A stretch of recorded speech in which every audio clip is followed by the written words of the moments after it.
시편 90편 12절에서 16절까지 말씀을 다 같이 봉독하겠습니다. 우리에게 우리 날 기수함을 가르치사 지혜로운 마음을 얻게 하소서. 야외여 돌아오소서. 언제까지니이까? 주의 종들을 불쌍히 여기소서.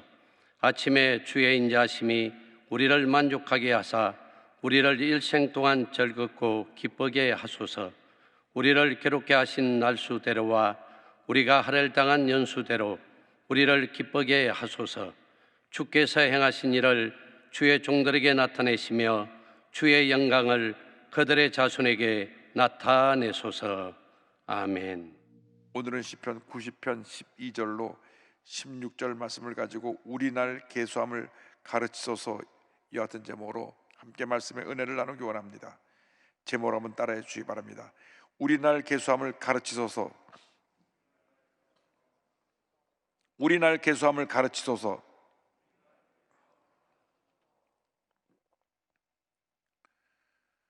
코로나19 바이러스 전염병으로 고통스러웠던 한 해가 저물어 갑니다. 지금까지 그 누구도 평생 경험해 보지 못했던 참 힘들고 어렵고 고통스러운 시간을 보냈습니다. 그럼에도 불구하고 주님께서 우리를 돌봐주시고 여기까지 인도해 주신 은혜에 대해서 우리는 넘치는 감사로 나가야 합니다.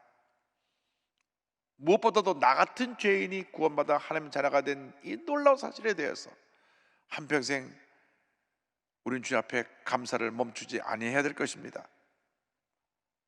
나 같은 죄인을 살려주시고 예수 믿고 구원받아 주님의 은혜 가운데 살게 하여 주시고 모든 인생의 고비고비 어려운 시간을 믿음으로 이겨나가게 하시며 가장 힘들었던 2020년 코로나19 바이러스가 창궐한 이 어려운 시대에서 주님의 은혜 가운데 한 해를 잘 보낼 수 있게 해주신 은혜를 감사하고 또 감사하고 또 감사합니다.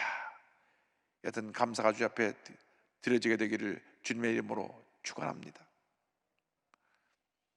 모세는 시편 90편에서 인생의 덧없음과 그 유하는 모습에 대해서 그리고 하나님의 영원성에 대해서 말씀하고 있습니다. 90편 12절을 보면 모세는 이렇게 기도합니다. 지혜로운 마음을 얻게 하소서. 먼저 지혜로운 마음을 얻게 하소서. 그의 기도를 살펴봅니다. 90편 12절입니다. 우리에게 우리 날 계수함을 가르치사 지혜로운 마음을 얻게 하소서. 모세가 기도합니다. 지혜를 주셔서 날 세는 법을 가르쳐 주시옵소서. 주님이 지혜를 주므로 말미암아 한 번뿐인 이 세상을 살아갈 때 어떻게 내가 이 시간을 잘 활용하고 내게 주신 날들을 주님 은혜 가운데 살아갈 수 있는지 깨닫게 하시고 가르쳐 주시옵소서. 하나님 앞에 기도하고 있는 것입니다. 시간은 한번 흘러가면 다시 되돌아오지 않습니다. 영원한 과거 속으로 사라져버리는 것입니다. 그러므로 절대 시간을 헛되이 낭비하지 말고 분초를 아껴서 매 순간 우리 주님이 기뻐하시는 삶을 살아가는 우리 모두가 되어야 합니다. 사도 바울이 에베소 교회에 이렇게 권면합니다. 에베소서 5장 15절 16절 보니까 이와 같이 말씀합니다. 그런즉 너희가 어떻게 행할지를 자세히 주의하여 지혜 없는 자 같이 하지 말고 오직 지혜 있는 자 같이 하여 세월을 아끼라. 때가 악하니라. 지혜로운 자가 되어서 세월을 아끼라. 시간을 잘 활용하라.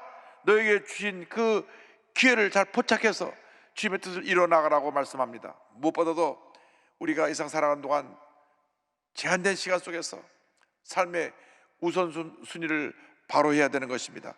예수께서 마태복음 6장 33절에 이와 같이 말씀하셨습니다.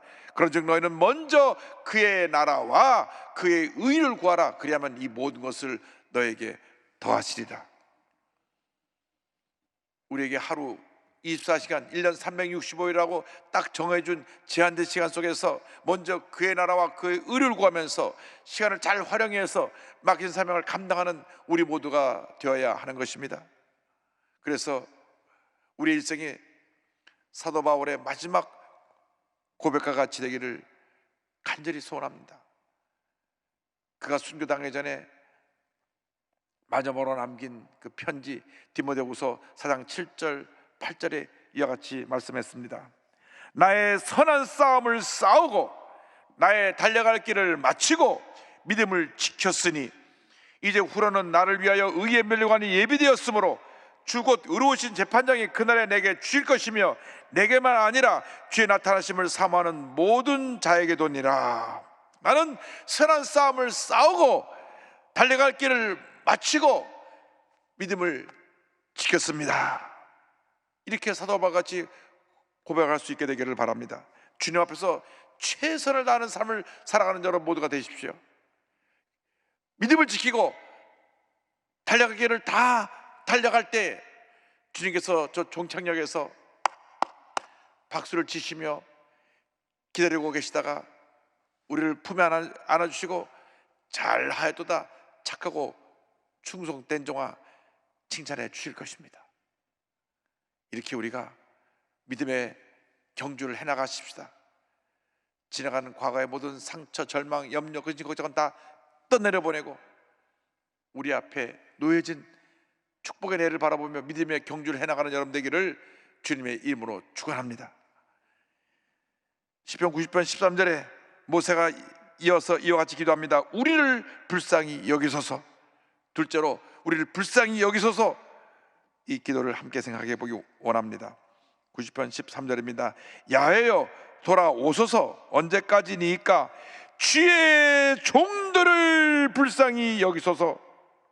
하나님은 사랑의 하나님이시지만 우리의 죄에 대하여 진노하시는 하나님이신 것입니다. 그러므로 우리가 우리의 죄와 허물을 회개하고 주여 우리를 용서하여 주시고 우리를 불쌍히 여겨 주시옵소서.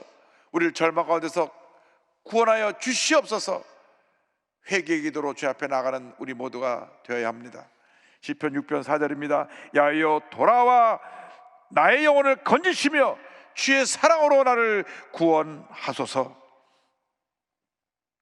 우리는 언제나 주 앞에 주의 도우심을 간구하며 부르짖어 기도해야 됩니다. 주님, 나를 불쌍히 여겨주시고 나를 절망 가운데서 건져주시옵소서. 주님이 우리를 불쌍히 보시면 놀라운 기적이 우리에게 임하게 되는 것입니다. 놀라운 은혜가 우리에게 임하게 되는 것입니다. 나면서부터 앞을 보지 못하고 태어나서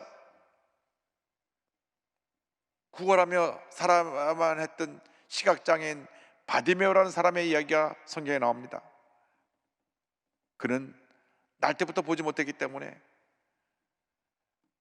시각장애인으로 절망 가운데 태어나 절망 가운데 살면서 하루하루 구걸하는 인생을 살았습니다.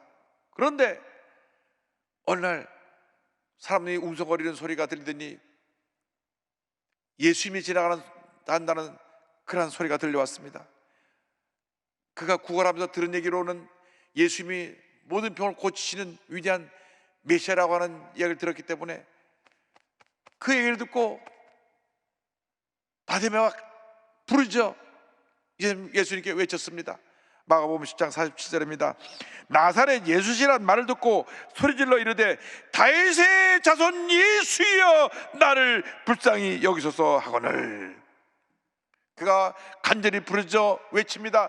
다윗의 자손 예수여 나를 불쌍히 여기소서. 얼마나 크게 소리를 쳤든지 예수님 주변에 있던 많은 사람들이 꾸짖었다 그랬습니다. 시끄럽다, 조용히 해라, 거짓 주제에 맹주제 왜 소리를 지르고 난리냐. 그런데 바디메오는 개의치 아니하고 더 크게 소리를 질렀습니다. 마가복음 10장 48절은 설명합니다. 많은 사람이 꾸짖어 잠잠하되 그가 더욱 크게 소리질러 이르되 다윗의 자손이여 나를 불쌍히 여기소서 하는지라. 많은 사람들이 꾸짖었습니다. 조용히 해라, 시끄럽다, 선생님 지나가시는데 왜 소리를 지르고 난리냐. 그러나 바디메오는 있는 힘을 다하여 다윗의 자손 예수여 나를 불쌍히 여기소서, 나를 불쌍히 여기소서, 나를 불쌍히 여기소서. 예수님 발걸음을 멈추셨습니다. 그리고 말씀하십니다. 저 사람을 내게로 오게 하라. 그래서 그 얘기가 그에게 전달됩니다. 선생님이 너를 부르신다. 그러니까 맹인 바디메오는 그 자리에서 그의 유일한 재산이었던 겉옷을 내던지고 자기를 부르신다는 그쪽으로 향해 달려나갑니다. 그의 겉옷은 잠잘 때는 이불이 되고, 구걸할 때는 담요가 방석이 되고, 또 추울 때 외투가 되고, 비 올 때는 우비가 되는 가장 귀한 재산이었고 전 재산이었는데, 예수님이 부르신다고 하니까 그 겉옷을 내던져 버린 것입니다. 예수를 만나는 그 순간 우리 삶에 있던 모든 가난과 저주와 절망의 겉옷을 내던져 버려야 되는 것입니다. 내던져 버리고 예수님 향해 달려나갔습니다. 마가복음 10장 50절입니다. 맹인이 겉옷을 내버리고 뛰어 일어나 예수께 나오거늘. 오늘 여러분이 예수를 만나시기 위해서 여러분이 입고 있는 죄의 겉옷을 벗어 버리시기 바랍니다. 절망의 겉옷을 벗어 버리시기 바랍니다. 문제의 겉옷을 벗어 버리시기 바랍니다. 그리고 주 앞에 달려나가시기 바랍니다. 그때 주님께서 바디메오에게 물으십니다. 내가 내게 무엇하여 주기를 원하느냐? 마가복음 10장 51절 52절입니다. 예수께서 말씀하여 이르시되 내게 무엇을 하여 주기를 원하느냐? 맹인이 이르되 선생님이여 보기를 원하나이다. 예수께서 이르시되 가라 내 믿음이 너를 구원하느니라 하시니 그가 곧 보게 되어 예수를 길에서 따르니라. 주여 보기를 원하나이다. 내 믿음이 너를 구원하느니라. 내 믿음이 너를 구원하였다. 그 순간 눈이 뜨여지게 되고 그가 하나님을 찬양하며 예수님을 뒤따르게 되었습니다. 예수님 불쌍히 보시는 그 순간 눈을 뜨게 된 것입니다. 주님이 불쌍히 보시기만 하면 모든 문제가 해결되는 것입니다. 어떤 문제와 어떤 고통과 어떤 괴로움이 어떤 질병이 여러분을 둘러싸고 있다고 할지라도 예수님 불쌍히 보시기만 하면 주님께서 그 모든 절망의 겉옷을 벗겨주시고 문제를 해결해 주시고 병을 고쳐주시고 놀라운 은혜와 축복을 넘치게 부어주시는 것입니다. 주님 앞에 여러분 부르짖어야 됩니다. 여러분 있는 그곳에서 주여 나를 불쌍히 여겨 주옵소서. 내 몸이 병들어 아픕니다. 주님 나를 불쌍히 여겨 주옵소서. 주님 내가 조그만 가게를 하는데 이제 하루 먹고 살기도 바쁩니다. 가게 문을 닫아야 되고 수입도 없습니다. 주여 나를 불쌍히 여겨소서. 주님이 닫혀진 문을 열어주시고 새로운 희망과 축복을 여러분에게 선물로 주실 것입니다. 부르짖어야 됩니다. 부르짖어야 됩니다. 조영기 원로 목사님께서 제가 미국에서 베데스다 대학교 인가가 다 끝나고 나니까 저를 부르시더니만 일본 동경에 가서 순복음 동경교회 섬기고 가서 교회를 지어라. 그 말씀 듣고 동경에 가보니 신주쿠에 4층짜리 빌딩을 하나 월세를 들어 교회가 쓰고 있는데 얼마나 동경 물가가 비싼지 월세를 일본말로 야증이라 그러는데 야증 한 달에 야증이 900만 엔. 그러니까 요즘 계산해 보면 한 달 월세가 9천만 원. 1년 월세가 아니라 한 달 월세가 9천만 원이고요. 보증금이 1억 엔. 보증금 10억 원에다가 월세 9천만 원이에요. 그 4층 건물 하나를 빌려 쓰는데 그렇습니다. 그러니까 1년에 월세만 9억 8천만 원. 10억 가까운 돈이 월세로만 나가는 거예요.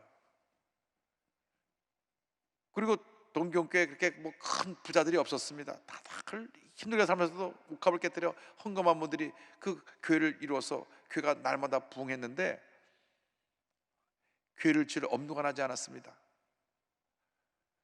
그래서 주님 앞에 엎드려 기도하는데 주님께서 말씀하시기를 나를 불쌍히 여겨 주옵소서 기도하라. 그래서 그때부터 주님 앞에 기도만 하면 두 손을 들고 주여 나를 불쌍히 여겨 주옵소서, 주여 나를 불쌍히 여겨 주옵소서 눈물로 기도했습니다. 모든 성도들이 예배 때마다 다 눈물의 기도를 드렸습니다. 특별히 금요일 날은 그냥 밤새 울었습니다. 예배가 마치는 그 시간까지, 거의 자정되는 시간까지 성도들이 와서 울고 또 울었습니다. 모든 장의자에 이 크레스 티슈 박스가 2박스 있어서 성도들이 막 얼마나 많은 눈물을 흘리는지 한 통을 다 뽑아서 눈물로 닦고 간 사람도 있습니다. 그때 기도는 하나였습니다. 주여 우리를 불쌍히 여겨 주옵소서. 주여 나를 불쌍히 여겨 주옵소서. 예수様私を憐れんでください。憐れんでください. 눈물로 기도하고 또 기도했습니다. 기도하고 또 기도하고 또 기도했더니 주님이 불쌍히 보셔서 교회 낙골당부터 먼저 구하게 해주시고, 금요 철야 때 헌금으로, 주일날 헌금과 합쳐서 450명이 들어가는 낙골당을 준비하고 난 다음 하나님이 기적적으로 8층 건물 하나 주셔서 건물을 다 수리하고 15억엔 150억 들여서 새성전에 들어가게 됐습니다. 모든 것이 주님의 은혜입니다. 모든 것이 주님의 은혜입니다. 언제 그 기적이 일어났느냐? 주여 불쌍히 여겨 주옵소서. 울고 또 오니까 주님께서 우리의 눈물을 닦아주시고 우리의 모든 절망의 겉옷을 벗겨주시고 아름답고 훌륭한 성전을 우리에게 선물로 주셔서 우리가 거기서 기쁨과 감사함으로 주 앞에 예배를 드렸던 것입니다. 여러분, 눈물의 기도가 기적을 가져오는 것입니다. 주님이 우리를 불쌍히 보시기 때문에 그 놀라운 일을 행하시는 것입니다. 그래서 우리가 주 앞에 엎드려 기도할 때마다 주님 나를 불쌍히 여겨 주옵소서, 나를 불쌍히 여겨 주옵소서 간절히 기도만 하면 놀라운 기적이 여러분에게 임하게 될 것입니다. 90편 14절에 모세가 또 이와 같이 기도합니다. 우리를 즐겁고 기쁘게 하소서. 세 번째로 우리가 함께 생각해야 될 내용은 우리를 즐겁고 기쁘게 하소서 하는 이 기도입니다. 14절입니다. 아침에 주의 인자하심이 우리를 만족하게 하사 우리를 일생 동안 즐겁고 기쁘게 하소서. 모세가 하나님께 기도합니다. 아침에 주님의 인자와 사랑으로 우리를 덮어주셔서 우리의 하루하루가 주님 안에서 즐겁고 기쁘게 하여 주시옵소서. 주님의 기쁨이 넘쳐나게 하여 주시옵소서. 시편 85편 7절입니다. 야훼여 주의 인자하심을 우리에게 보이시며 주의 구원을 우리에게 주소서. 매일 아침 주님 앞에 기도해야 됩니다. 주님, 내가 과거에는 절망과 고통과 괴로움 가운데 살았지만은 이제 내가 나의 모든 죄를 철저히 회개하고 주님 뜻대로 살기 원하오니 매일매일 주님이 주신 기쁨이, 사랑이, 은혜가 넘쳐나게 하여 주옵소서. 주여 나의 고난의 날들이 변하여 이제 기쁨과 감사의 날들이 되게 하여 주시옵소서. 시편 90편 15절에 이와 같이 모세가 기도합니다. 우리를 괴롭게 하신 날수대로와 우리가 화를 당한 연수대로 우리를 기쁘게 하소서. 기쁘게 하소서. 지금까지 여러분께서 눈물의 골짜기를 지나왔습니까? 그 눈물의 날들이 변하여 주님이 주신 기쁨의 날들이, 즐거움의 날들이 되게 하여 주시옵소서. 기도하는 여러분들에게 바랍니다. 주님께서 주님 앞에 여러분이 그렇게 변화된 모습으로 서 기도하면 슬픔의 날들만큼 기쁨의 날들로 넘치게 채워주실 것입니다. 90편 16절에 이와 같이 기도합니다. 주께서 행하신 일을 주의 종들에게 나타내시며 주의 영광을 그들의 자손에게 나타내소서. 주님께서 할 놀라운 일들을 주의 백성들에게 그리고 자손들에게 나타내 주셔서 주님의 영광만 나타나게 하여 주옵소서. 할렐루야. 여러분, 얼마나 우리가 힘들고 어려운 삶을 살아왔습니까? 근데 주님, 우리에게 주신 위로의 말씀은 내가 이렇게 눈물 흘리고 고통스럽고 산 날들이 이제 하나님의 은혜 가운데 축복의 날, 기쁨의 날로 변화될 것이다. 모세의 기도처럼 우리의 슬픔의 날이 기쁨의 날이 되어서 우리의 남은 여생이 주님 앞에 영광 돌리는 날이 되게 하여 주시옵소서. 모든 것 다 주님께 맡기고 믿음으로 전진해 나아가길 바랍니다. 과거의 상처, 근심, 염려, 고통, 괴로움 모든 것 다 이제 내던져 버리고 주여 이제 나의 슬픔의 날들이 변하여 기쁨의 날들로 바뀌어져서 나의 남은 여생 하나님 영광에 살게 하여 주옵소서.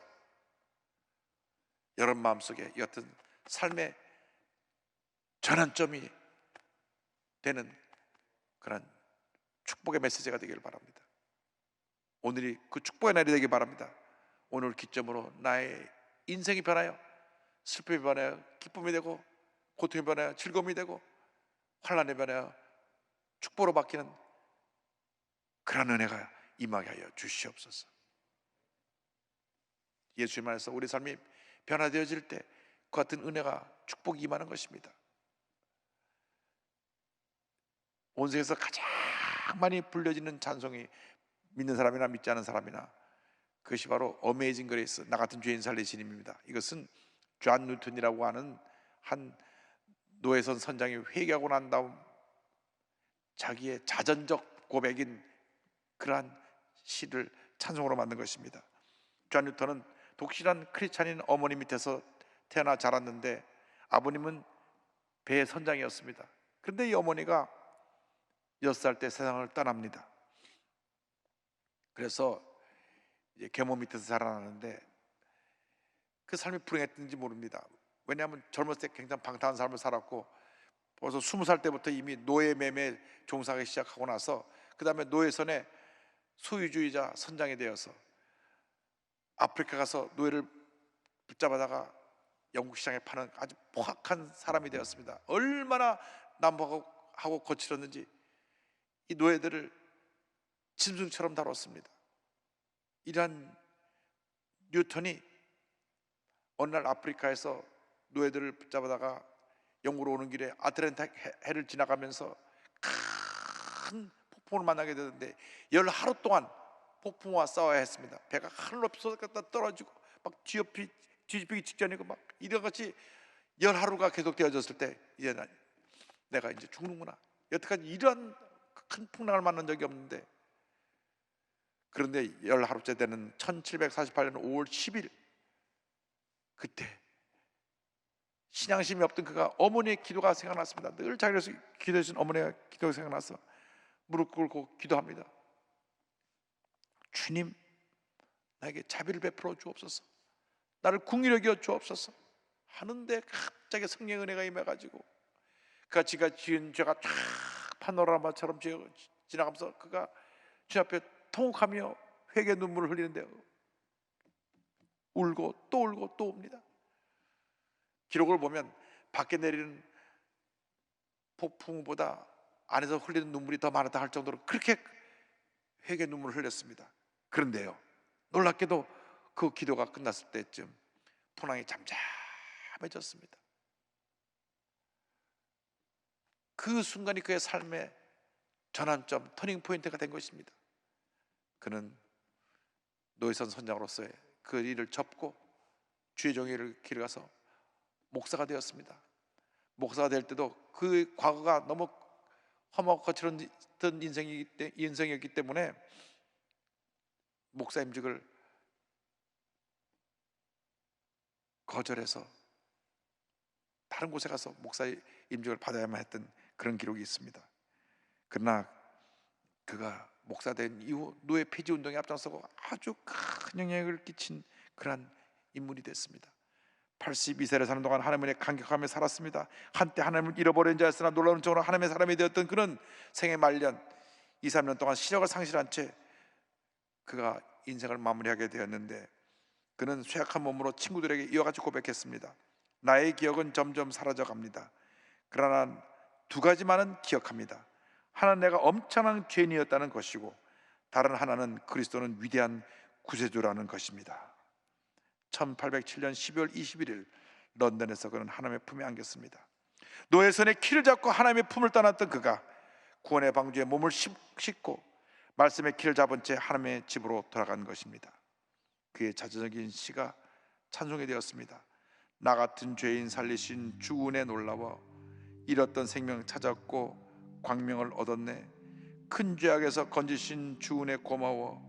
나 처음 믿은 그 시간 귀하고 귀하다. 이제껏 내가 산 것도 주님의 은혜라. 또 나를 장차 본향에 인도해 주시리. 거기서 우리 영혼이 주님의 은혜로 해처럼 밝게 살면서 주 찬양하리라.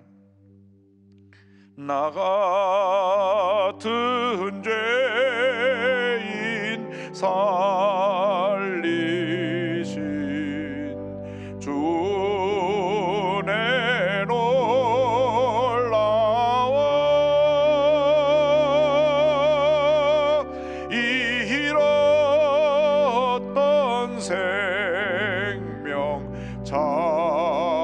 찾았고 광명을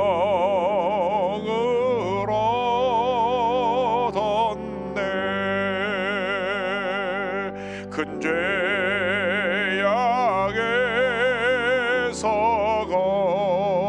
건지신 주 내 고마워.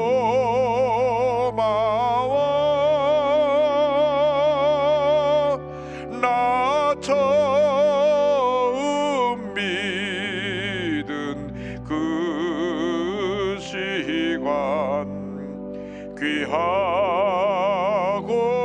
귀하다.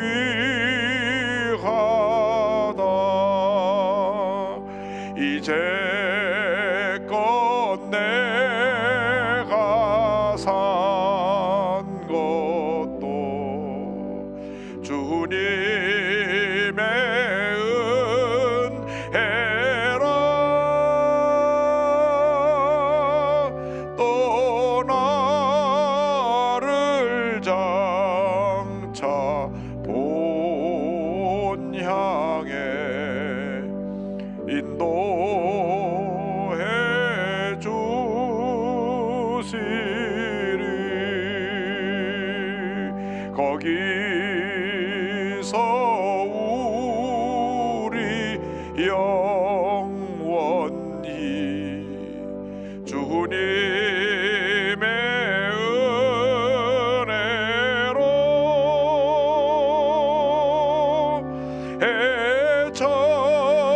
해처럼 밝게 살면서 주 찬양하리라.